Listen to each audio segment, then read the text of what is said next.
Hi, this is Jill Schlesinger. On this episode of Better Off, we've got CEO and co-founder of Betterment, Jon Stein. And Jon is fired up about fiduciary. The reason this is a big issue for us is that we believe every American has the right to unconflicted financial advice. I built a company around that idea that everyone should get fiduciary, unconflicted advice to help them make the best possible decisions and maximize their money. All that and more coming up on the Better Off podcast. Welcome to the Better Off podcast, sponsored by Betterment, the smarter way to invest your money. Hey, you know, this is the show where we provide unconventional and entertaining insights on your money and life. Well, boy, have we got a show for you today. We've got the CEO and co-founder of Betterment, Jon Stein, and Jon is totally fired up about the fiduciary issue, which I love. That's going to be a theme here. I told you we're going to be talking about this idea of putting your interests first. That's an important concept on Better Off. You may have noticed in your feed that you got a little extra this week. I gave you a bonus episode. That is the bonus call of the week. We are now dropping that on Tuesdays. If you would like to ask us a question, just send us an email. Ask Jill at betteroffpodcast.com. You can also tweet at us at JillOnMoney, #BetterOff. Okay, let's get into this. Let's talk to Jon Stein right now. You're listening to Better Off with Jill Schlesinger. Okay, this is a first. We are going to have our sponsors CEO as the interview segment of the show. So this is the pandering part of the program. We are joined by Jon Stein, the CEO and co-founder of Betterment. And Jon, when did we first meet? A couple of years ago? I think that's right. I think we met at a conference. Yeah, I think so, too. And we fell in love immediately, much to the chagrin of our significant others. So you know how we start the show off, man. You know what happens. I got to ask you, you ready? Your best financial decision, money decision ever. Easy. It was starting Betterment. It was a long process, let me tell you, leading up to, should I do this? Is this the right thing? And I heard the advice from a lot of people that this was a crazy idea. It would never work. Don't do it. Now we've changed the entire industry, right? Everyone is running after us. So clearly it's worked out pretty well. I'll say. By the way, I will say one of the things that made me kind of fall in love with you is that there were a lot of people who were in this space, this financial technology space, and I would meet them and I'd say, you're a robo-advisor. And they're like, no, we're not. And the first thing you said is, oh, yeah, I am. And you kind of owned it, right? Well, it's a good handle for what we do. It helps to differentiate in the consumer's mind. What is this new thing, and why is it different from the models that have come before? And when you hear those kinds of things, you just want to latch onto it. Why'd you start this company? There are easier ways to make money, by the way. You know my story. I bet some of your listeners know my story at this point, but I was a consultant to banks for many years. And in that time, I used to say my job was helping the banks make more money. It wasn't a very fulfilling role. That's very much like the Red Cross. I mean, really, it's so altruistic of you. It's so altruistic. I knew that it wasn't fulfilling, but I was learning so much about how the banks work and how they think. And I saw again and again that they weren't designing products for customers. They were designing them for whatever the regulatory regime was or whatever made the most profits for them. They weren't thinking about their customers. At the same time, I was investing on my own. I had 7 different brokerage accounts with everybody who's out there, right? And I was so frustrated that I knew what I should be doing. I had a CFA, I had an economics degree, and so on. I knew what I should be doing. And none of these firms made it easy for me. And I thought, if I'm having trouble with this, and I know these firms aren't going to innovate because I'm working with all of them, in my day job, I bet everyone else out there is having the same trouble that I am, just doing the right thing with their money. And there should be an obvious best answer to the question, what should I do with my money? It should be managed in an intelligent way for me. And I knew that the incumbents weren't going to build it because they didn't have the right incentives to build it. The industry was structured wrong. So I envisioned this advisor that would be the first ever mass market advice platform. There have been advisors for years, right? There have always been advisors to the very wealthy and fiduciary good advisors to those folks. And there have been brokers and salespeople to sell products to everybody else. But the system wasn't designed to give advice to everyone. And that was a major gap. because as we're living longer, as the financial world becomes more and more complex, we have more decisions to make, we need more advice. There's huge demand for advice and helping people make good decisions and helping people do the right thing with their money every time, all the time. I knew that wasn't going to come from the industry as it was. It wasn't going to come from the incumbents. As you got into this and you created this business, what did you learn about the business itself that was surprising to you? As we have grown, we started out thinking this is going to be a great model for people with $100,000, $10,000. We're just going to make it really accessible to them to do the smart things. And as we have grown, we have found people with more and more sophisticated financial situations saying, this is a no-brainer. This is what I should be doing. And we have, over time, modified our algorithms, made it more, better and better for them. And I feel like the large wealth management firms are really shaking in their boots now.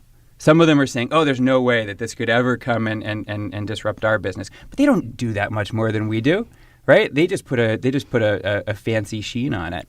In fact, when I have met with some people and they hear about the podcast and I say, Betterment's the sponsor of the podcast. And one executive from a large financial services company said to me, those guys aren't going to survive. We're going to just eat their lunch because we'll just build our own. And everybody wants a human touch. And we don't buy the concept that people are willing to do financial advice in this way. And what's your answer to that? Yeah, there's a lot of this, it'll never impact us. That email's never going to work. That trading online is really, that's what it reminded me actually in the moment. It reminded me of when my dad came home one day. My dad was a trader on the floor of the American Stock Exchange. And he came home one day and he's like, look at this thing. This is like we have a computer. We're matching trades with a computer. It's so cool. And his colleagues were like, that's not going to happen. That people want to go to a specialist. They want to talk to the guy.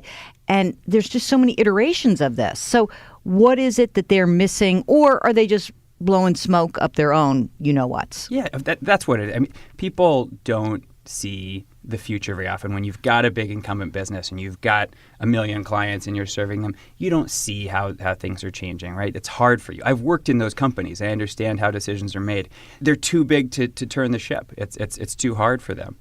And they don't see where we're going. We've already got people who will talk to you on the phone. We've got CFPs. We've got great human advice. We've always combined the best people and the best technology. Our technology is decades ahead of where the rest of the incumbents are. And our business model is different. We are an advisor first and foremost.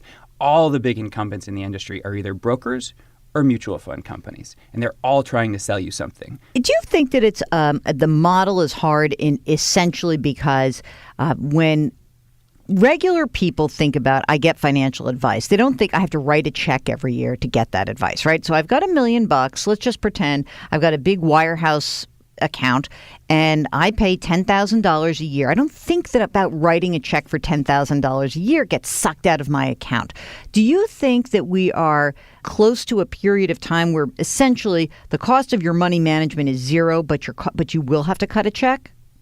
I think we're like in a time where let's say I'm going to use the analogy of car companies. Everyone right now is driving around in a late model sedan that's from the 1980s, and it's a real gas guzzler, and it's got terrible performance, and it's in the shop every other week. And we just take it for granted because those are the only cars that are on the market. Everyone thinks that's the way it has to be. We are a brand new, shiny Tesla, right? We are the future. And people are like, wow, I don't have to actually take my car into the shop all the time. It doesn't have to be that expensive. But the incumbents have really made it hard for new entrants to get in, right? There's a lot of barriers to entry in this space. Instead of, you paying for gas at the pump, they're just sucking it directly out of your bank account. So people are not aware. They know that things maybe could be better and that their financial management is a frustration, but they're not sure how it could be better because the incumbents have really hid all the problems. Our goal as a company is to wake people up to the fact that they're not getting what they deserve. They're not getting everything that's rightfully theirs. And so we are here to get every American everything that's rightfully theirs, to maximize their money, to help them make the most of it. And so when you talk about your incumbents, I can totally get the Morgan Stanley, Merrill Lynch, old-time wirehouse brokerage firms. But what about the companies that you probably 10 years ago thought those were the good guys of the industry, like the no-load fund companies, the Fidelities, the Vanguards, the T. Rowe Prices, as they bring on competition to your model? How do you see people navigating that? I mean, look, they've got the name advantage right there, right? Like, oh, well, it's a big company. There's a 500-year-old schooner is their logo. That seems solid to me. What is it that's different about what you're doing versus what these other guys are doing that is going to change that calculus in the mind of the consumer? In my onboarding presentation to every employee at Betterment, I show a couple of company logos that inspired me to start this company. One is ING Direct. I love the simplicity of their model, the clarity of their value proposition. We're just going to get you higher returns. And Vanguard is the other one because I love their low-cost model. I love the efficiency of it. The values of the company seem very strong to me. And I thought if we could just put these two together, and I talk about that to every employee. These are companies that we look up to. Now, ING is no longer around, but Vanguard still is. We're talking the other day in the team about Bogle, and I'm a big fan of. You're a Boglehead from way back, right? Of course. And we've met several times. We've talked. I think the world of what he's done for the average investor. We were talking about if everyone should have his poster, a poster of him up on the wall. My view is they've done a lot of great things at Vanguard, but they're really good at making mutual funds. And today, they're not keeping up. They're not actually doing everything that they should be doing for their investors. All they do, they're hiring all these CFPs. Right. And they're recommending Vanguard mutual funds over the phone. That's all they're doing. What they should be doing is maximizing the money of every client. And they're not doing that because that's not how they're set up. They're set up to sell you Vanguard mutual funds. They are a mutual fund company. And no matter what wrapper they put on it, that's all they do. And you are really positioning Betterment as an advice company. So I want to get into that for a moment here because you also have human advisors. I've met some of them. There are real people in this company, ladies and gentlemen. I've been to their offices. You do have a human touch, and you've just introduced some new services to Betterment. Why'd you do that? We've always wanted to provide advice in any way that our clients want to get it. People were telling us as they came to visit the site, hey, I love everything you're doing, but I just want to talk to someone about, is this right for me? And I have some questions. I heard this so many times, and it was frustrating to me because I said, well, we've got CFPs. I mean, we've had them for years, right? We've had great people on the team to be able to answer questions. But we wanted to productize that. We wanted to make the world aware of the fact that there are people here too, and you can talk to them as much as you want. And so we built packages for people who just want lots of advice. We built packages for people who want a little bit of advice. And we also have dedicated advisors who use our Betterment for Advisors platform. Yeah, so I want to ask you about that. You actually like the advisor network. There's a lot of actually pretty famous advisors who use the Betterment platform. Why did you do that? Advisors are great. And there is always going to be a place for them because people just like talking to people about their money. Even if you use all of our algorithms, and many people just want somebody to look it over and make sure that they did the right things. Or what about if I want to call you up and say, hey, I just got a great job offer and my salary is going to go down, but my bonus potential is going to go up. And that's the kind of call. When I was an advisor, that is like one of the more frequently asked phone calls, like job change, want to talk to you. Like you want someone who has some insight into who you are. So if I call Betterment, am I going to get the same person? Can I get the same person if I want? You can. You can get a dedicated advisor who's always. I still talk to clients all the time. I'll probably answer a dozen emails today. Oh, that's awesome. And I love doing that. It's well, you're going to have to come back and do our show when we answer listener questions. Oh, I'd love to do that. That'd be awesome. So fun for me. So let's shift gears for a second here, and let's talk about this fiduciary issue, which you're quite passionate about. I mean, you wrote a big letter, and it was right after the election. Is that right? And there was a full-page ad, and you basically went out there and said the fiduciary standard, the Department of Labor's rule, should be honored. And now we know that this administration is planning or trying to roll that back. First of all, were you surprised by that? The reason this is a big issue for us is that we believe every American has the right to unconflicted financial advice. I built a company around that idea that everyone should get fiduciary, unconflicted advice to help them make the best possible decisions and maximize their money. Now, we believe that at our core. We believe it is our duty to help people make the most of their money and always do the right thing for them and always work for them. And when an issue like this comes along, no matter what happens in Washington, we are still going to do right by our customers. We're still going to work every day to maximize your money. This is exactly the kind of issue that we should stand for, because if not us, who else? This is what we're talking about, is that everyone should have unconflicted financial advice. That is what the deal is doing. And so we were involved with the Department of Labor in supporting this rule before it was finalized, in helping to craft it so that it would be in the best interest of customers. We have been involved with many agencies in Washington, the SEC, the CFPB, congressmen and women on both sides of the aisle. We are always advocating for customer best interest. And this is just one of the clearest examples of an opportunity where we can fight and stand up for customers. Do you want to join me in calling BS on the issue that this will only lead to fewer choices? Because Gary Cohn, former Goldman Sachs president, he's saying fewer choices. This is bad for middle-class Americans. What's your response to that? The analogy that he used was healthy food versus fast food. And it was a hilarious analogy to me, because he said, well, this is like taking all the unhealthy food off the table and only giving people the healthy options, which he said is a bad thing because it limits choice. That is not an accurate characterization of what the fiduciary rule does. In fact, all the choices are still there, the unhealthy food and the healthy food. But now you know how much the unhealthy food costs, and you know how many calories are in it, and you can make an informed decision. That is what the fiduciary rule is about. It is about transparency. It is about empowering consumers with full information. As it was before, people could sell you that unhealthy food and tell you it was really healthy. That's not the kind of environment that we want our children to grow up in, where you can't trust things. And people sort of take it for granted that, oh, yeah, well, of course you have to be skeptical of financial salespeople. They're always trying to sell you something. Imagine that we had that same paradigm in medicine. That's you go exactly to a doctor, right. and the doctor says to you, you should have this drug. And maybe that doctor's getting paid for recommending you that drug. And every time they sell that drug, they get $500 in their pocket. Well, they're going to sell it to all of their patients, whether it's good for those patients or not, of course.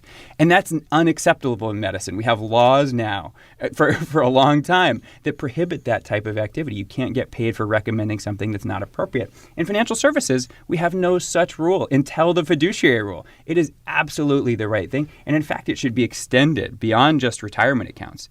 The SEC should pick it up and apply it to all accounts. If you're going to be providing advice, you have to provide good advice, or at least disclose. If the doctor came to you and said, I get paid $500 every time I give you this drug, it's still an option for you, right? That's what the fiduciary rule does. It says all the options are out there, but you have to be clear about how you're getting paid. And if that rule gets repealed, you'd better ask your financial advisor how they're getting paid. And you'd better ask if they're always acting in your best interest. And, so a couple of things that come to mind. Number one, the guy who runs the CFP board, Kevin Keller, was really very outspoken about this early on, and also, sort of working behind the scenes trying to help the rule being created out of DOL. And he got a lot of pushback from people who said this should have come out of the SEC. A lot of CFPs are working in places where they don't. I mean, even though you are a fiduciary, if you're a CFP, if your organization is not created in a way that makes that easy, sometimes you fall into bad habits. That's all I can say. The idea that the SEC didn't take that up, wasn't that sort of surprising with Dodd-Frank? I am not a regulatory expert, but I'll give you. But you'll play one on TV. Yeah. I'll just tell you what my perspective on it is. I think the SEC has a lot of really great people, well-meaning, and I think that their purview is quite broad. they have a lot of responsibilities. They have to be accountable for the efficiency of markets and capital allocation. There's probably a half dozen top-level priorities the functioning of the financial system. That kind of stuff is on the SEC's shoulders. Now, the Department of Labor, on the other hand, is fighting for American workers. Fighting for American workers' retirements is pretty close to that. Right. And so it just felt easier for them to get this done than the SEC, who has all these different considerations. I will tell you a funny story that I think helps people understand that where you come from can cloud your opinion. So when Mary Shapiro was running the SEC, before she left, it was already announced that she was leaving, I was able to sit down and interview her. And it was an on-the-record interview, and she was really quite candid and said, hey, when I was running FINRA, which is a self-regulating organization. So FINRA basically is like your brokerage firm is part of FINRA. The industry itself sort of is a self-policing organization, okay? She said, I was running FINRA. I would hear from all the members, and I'd really buy into these arguments against fiduciary. Because it was so compelling. And they were saying, like, what am I going to do? I have this one case where this person needed this, and I wouldn't be able to do it under fiduciary, and this is about commission versus AUM versus this and that, asset under management fee. And she was like, I was really convinced. She goes, then I came to the SEC. And she goes, and you know what? I turned. I realized this is baloney. And so from my perspective, Mark will tell you, Mark is the greatest producer in the world, as you know. We get emails all the time from brokers and advisors who just kick my ass about coming out so hard around fiduciary because they say, I don't understand that I'm limiting choice. I'm doing this. I was a financial advisor. I was a fiduciary, and I didn't have a problem working with middle-class people. There was no issue. And I think the misconception out there of this takes away your choice, you're absolutely right. It doesn't take it away, but it informs you. Right. And by the way, what kind of profession is this where your motto is, we don't exactly put you first? How is that the way that you think is going to lead you? So let's get back to Betterment. So Betterment, you guys are held to the fiduciary standard, but it's self-imposed, and you are also registered as investment advisors, which means you are held to a fiduciary standard. Correct. So it's self-imposed, but we registered from the beginning as an RIA, a registered investment advisor. And as such, we are held to the fiduciary standard. The SEC holds investment advisors to the fiduciary standard, but not brokers. And the idea of the DOL rule is to, bring everyone up to that fiduciary standard, at least in retirement accounts. The SEC should extend that to all accounts. Now that we see this effort is afoot, this is going to happen probably, I'm just imagining, because all these knuckleheads are like, woohoo, little breathing room. But they already spent the money to comply with the rules. So what are your competitors going to do? Do you think they're just going to stick to it and just be like, whew, I can lay off a few of the legal team because I don't have to worry about compliance as much? What's their position? What are you hearing? I'm hearing from a lot of people inside that it might be too late to roll this back, that the big companies have already invested so much, and many of them have publicly talked about how much they've invested in compliance with the rule, that I think it'll be hard for them to go back. Some have come out and said, hey, we support a fiduciary standard. Now they're awfully quiet about it, and they're sort of regretting the fact that they came out to do that because they know that it'll impact their bottom line. Another thing Gary Cohn said, by the way, just to, I think, put it into to put some numbers around it, he said, this fiduciary rule implementation will cost the financial services industry $20 billion. Well, by the way, that same figure, $20 billion, is what the administration says it'll be $20 billion of benefit to retirement savers. Well, I mean, so it's a pure transfer from the financial services industry to retirement savers. Because it's such crap. I mean, that's the part that makes me so sick. Like, I feel so bad because bank stocks have really been suffering since 2009, haven't they? I mean, these are the... Oh, my God, I'm really getting a little hot here. You're not getting hot. But I just want to remind everybody, these are many of the institutions that took us off a freaking cliff Okay. Yes, there were a lot of participants. We all got there in different ways, but the institutions were not so hot at like kind of self-policing and managing their risk. And they have come back so strong. And since the election, the biggest leading sector of the entire S&P 500 is banking and financial services. I wonder why? Because all these regulations that cost them money to comply with these regulations might actually be relieved. And so why people think that that's an okay deal, like banks are losing all this money, but I'm not making it. Look, these are incredibly complicated issues, right? And I think sometimes we like to simplify complicated issues down, and sometimes we oversimplify them into things like regulation is bad or regulation is good.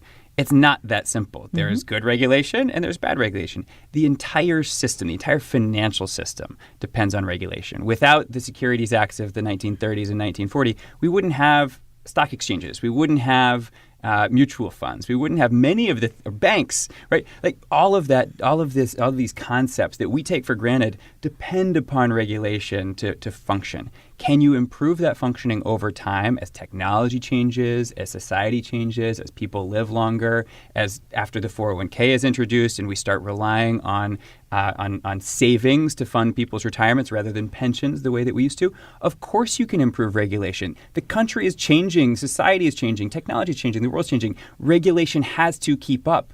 And it has to iterate and improve. It's not about regulation versus not. It's about improving it. And this is an improvement to regulation. We have to be forward-thinking as a people. We have to make things better.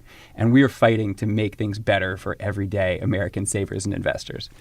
I got to end on that. Okay, before we finish up, so your best money decision was starting this company, which was in what year, by the way? 2009, we got our first office together. I mean, I've been thinking about this for years before, but that's when we really formed up. All right. You ready for the worst money or career mistake you have made? I'll let you pick either one, money or career mistake. When I was just out of college and I had a little bit of graduation money and I was investing it on my own, I bought Enron on the way down.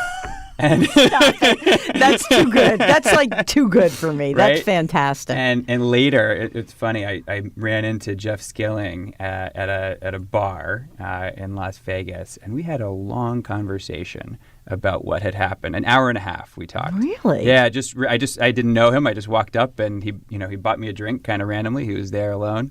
We talked about it for the longest time, and it was one of those kind of formative lessons for me. I realized that he had really lost touch with what was right for people. He was so in his own world in the company. And the lesson I took away is you've got to talk to your customers. You've got to talk to people outside of the company to keep in touch with the impact that you're having.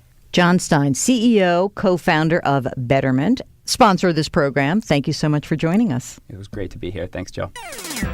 You're listening to Better Off with Jill Schlesinger.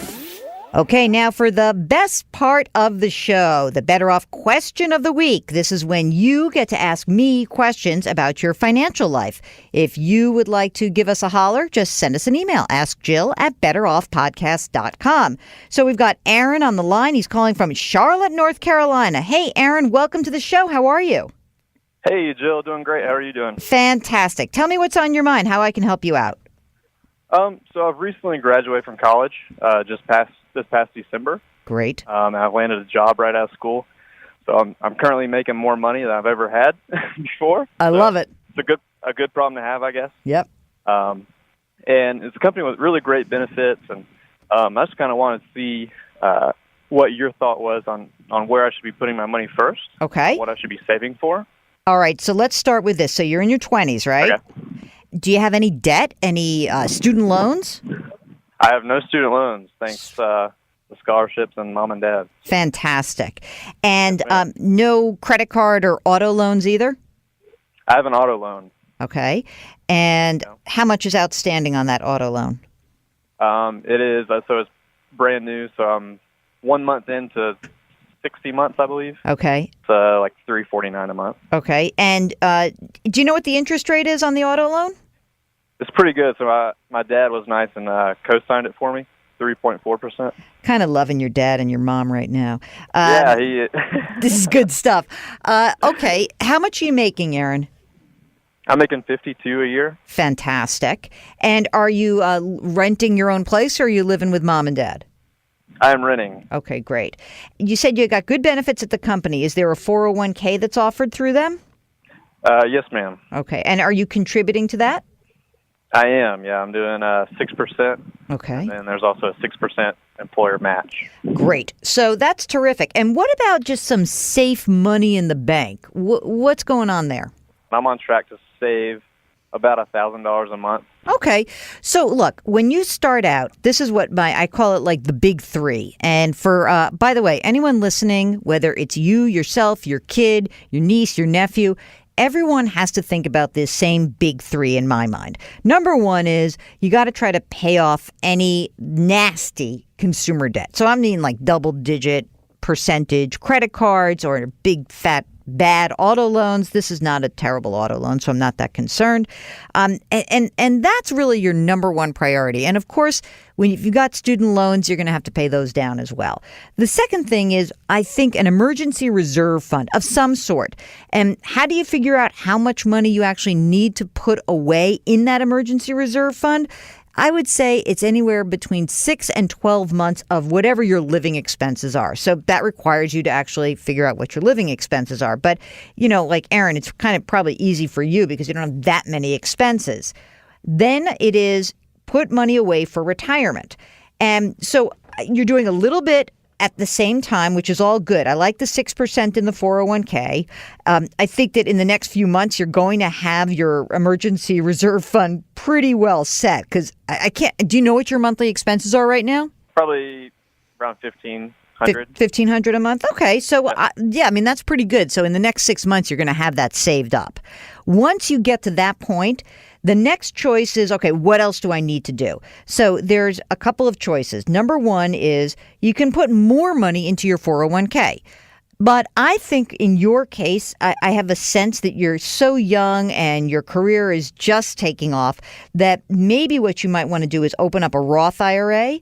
And once you get that emergency reserve fund saved up, once you got that set, then you take the money you were putting towards the emergency reserve and you open up a Roth IRA. And the Roth is kind of cool. It's a little different than your 401k. You probably know the difference, but I'm just going to say for everyone else's benefit that, 401k, you get a deduction from your taxes now. So if you're going to make $50,000 and you put 10% in, you're not taxed on $50,000. You're taxed on $50,000 minus the $5,000 you put in your retirement plan. So that's why it shrinks your tax bill currently. With a Roth, you take an after-tax dollar, right? You make money, and then you get taxed on it, and then you put it into a retirement account. But that account is really cool because it grows without taxation for as long as you invest inside of it. And then once you take the money out down the road at 59 and a half, there's no tax due. So with your 401k, you got to pull the money out and pay tax on it. Roth, you don't. So I think that might be where I would go with sort of my next level of investing. Here's another question for you, Aaron. How are you investing the money inside of the 401k right now? Inside the 401k, I honestly have not really kept a close eye on it. All right. I love that you're honest with me. It's a beautiful thing. We're getting real here. Okay, so here's what I want you to do. I want you to go after we get off the phone, I want you to go check the statement, and I want you to send me an email and tell me what it is invested in. And then we can figure out whether it's in something that needs, maybe you need to be more aggressive, maybe you need to be less aggressive. I don't know. But I want you to take a look at that because, look, this is your money, okay?